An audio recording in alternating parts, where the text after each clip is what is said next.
भारत ने एशिया के power balance को बदलने के लिए एक बड़ा मास्टर स्ट्रोक खेला है। एक ऐसा प्रोजेक्ट जो सिर्फ एक सड़क नहीं है बल्कि भारत की बॉर्डर सिक्योरिटी, इंटरनेशनल ट्रेड, पूर्वोत्तर की अर्थव्यवस्था और दक्षिण पूर्व एशिया से कनेक्टिविटी, इन सब को एक साथ बदलने का दम रखता है और नाम है भारत म्यांमार थाईलैंड यानी कि IMT त्रिपक्षीय राजमार्ग। करीब 1360 किलोमीटर लंबा ये मेगा रोड कॉरिडोर भारत के लिए एक तीर से 6 बड़े निशाने साधने वाला प्रोजेक्ट बताया जा रहा है। और सबसे बड़ी बात, भारत के बेहद संवेदनशील चिकन नेक यानी कि सिलीगुड़ी कॉरिडोर के लिए ये एक मजबूत आर्थिक और रणनीतिक बैकअप की तरह काम कर सकता है। तो आखिर क्या है भारत का ये 1360 किलोमीटर लंबा प्लान और कैसे ये एक सड़क भारत को म्यांमार से लेकर थाईलैंड और आगे पूरे एशियन क्षेत्र तक जोड़ सकती है? आइए समझते हैं आसान भाषा में। नमस्कार, आप देख रहे हैं न्यूज़ 18 का डिजिटल प्लेटफॉर्म और मैं हूं आपके साथ जागृति खतवाल।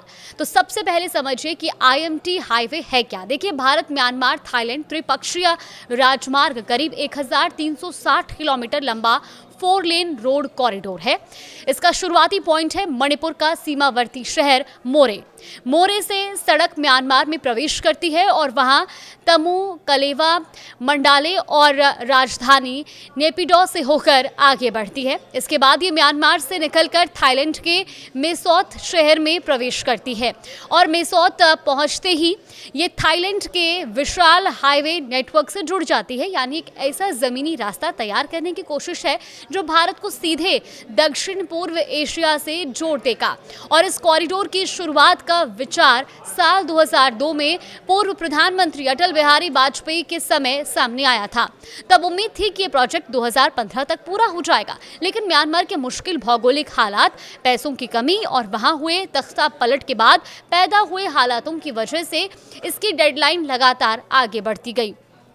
अब भारत सरकार इसे 2027 तक हर हाल में चालू करने का नया टारगेट रखा है।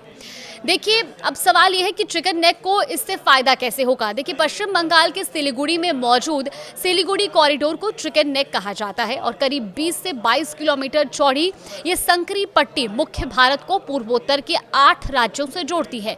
सुरक्षा के लिहाज से इसकी अहमियत बेहद ज्यादा है क्योंकि चीन की चुंबी घाटी इसके काफी करीब है। युद्ध या किसी बड़े संकट की स्थिति में अगर इस इलाके का संपर्क बाधित होता है तो पूर्वोत्तर भारत का मुख्य देश से संपर्क प्रभावित हो सकता है।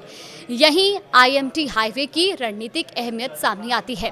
दिल्ली, कोलकाता या मुंबई से थाईलैंड जाने वाला कोई व्यापारिक ट्रक चिकन नेक से होकर गुजर सकता है, लेकिन इसके बाद उसका रास्ता सिर्फ पूर्वोत्तर तक सीमित नहीं रहेगा।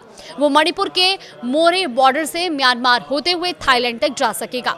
यानी चिकन नेक सिर्फ एक संवेदनशील संकरा रास्ता नहीं रहेगा बल्कि एक बड़े ट्रांस एशियन ट्रेड कॉरिडोर के गेटवे के तौर पर विकसित हो सकता है। और इसका दूसरा फायदा है आर्थिक सुरक्षा। देखिए, पूर्वोत्तर की मुख्य भारत पर निर्भरता कम हो सकती है और पूरा क्षेत्र एक बड़े ट्रेड हब में विकसित हो सकता है।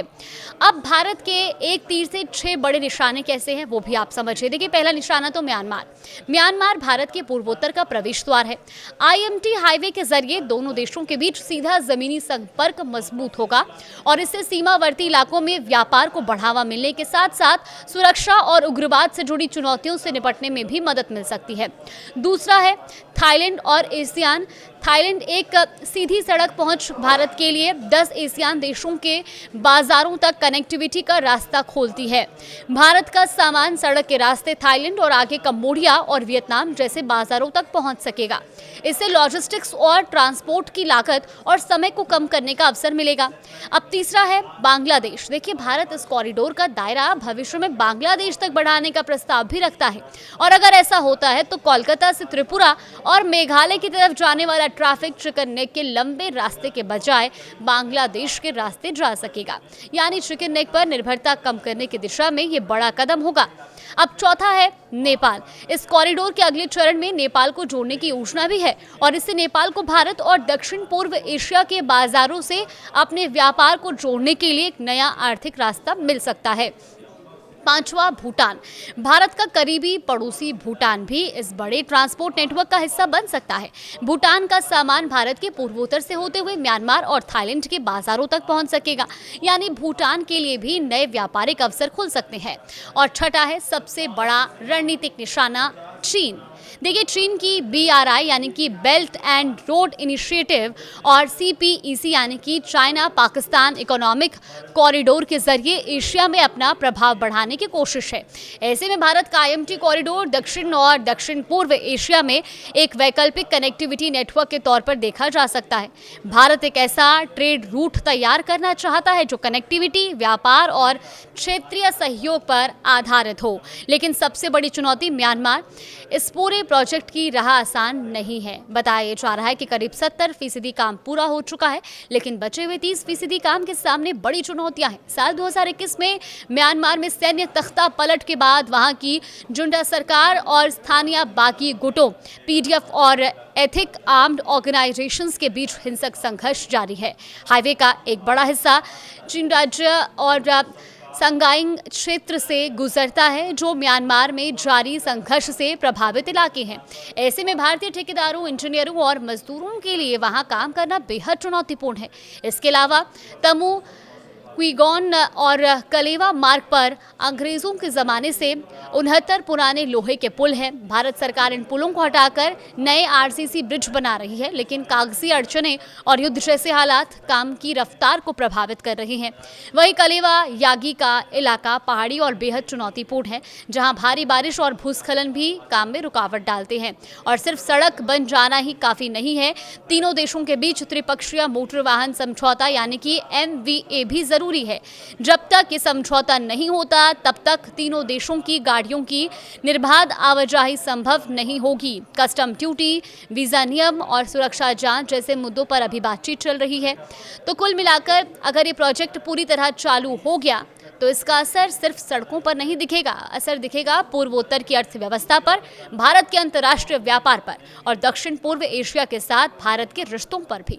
असम, मणिपुर, नागालैंड, मिजोरम जैसे पूर्वोत्तर राज्यों को लंबे समय से भौगोलिक कनेक्टिविटी की चुनौती का सामना करना पड़ा है, लेकिन 1360 किलोमीटर का ये हाईवे पूरी तरह चालू होने के बाद पूर्वोत्तर भारत के लिए ट्रेड और टूरिज्म का नया हब बनने का रास्ता खोल सकता है। और मणिपुर का मोरे, जो आज भारत म्यांमार सीमा का एक महत्वपूर्ण शहर है, भविष्य में भारत के लिए दक्षिण पूर्व एशिया में बिजनेस का नया एंट्री पॉइंट बन सकता है। स्थानीय किसानों के उत्पाद, हस्तशिल्प और ऑर्गेनिक सामान भारत से निकलकर म्यांमार होते हुए थाईलैंड और आगे दक्षिण पूर्व एशिया के बाजारों तक पहुंच सकते हैं। यानी एक सड़क सिर्फ दूरी कम नहीं करती, कभी कभी एक सड़क व्यापार के रास्ते खोलती है, सीमाओं को जोड़ती है, रणनीतिक विकल्प देती है और पूरे क्षेत्र की अर्थव्यवस्था बदलने की क्षमता भी रखती है। IMT हाईवे भी भारत के लिए ऐसा ही एक प्रोजेक्ट है। अब असली परीक्षा सिर्फ ये नहीं है कि सड़क कब पूरी होती है, असली सवाल ये है कि क्या भारत 2027 के लक्ष्य तक इसे जमीन पर उतार पाएगा और क्या ये कॉरिडोर वास्तव में भारत को दक्षिण पूर्व एशिया के विशाल बाजारों से जोड़ पाएगा। अगर ऐसा होता है तो मणिपुर का मोरे सिर्फ भारत का आखिरी छोर नहीं रहेगा, बल्कि दक्षिण पूर्व एशिया के लिए भारत का नया प्रवेश द्वार बन सकता है।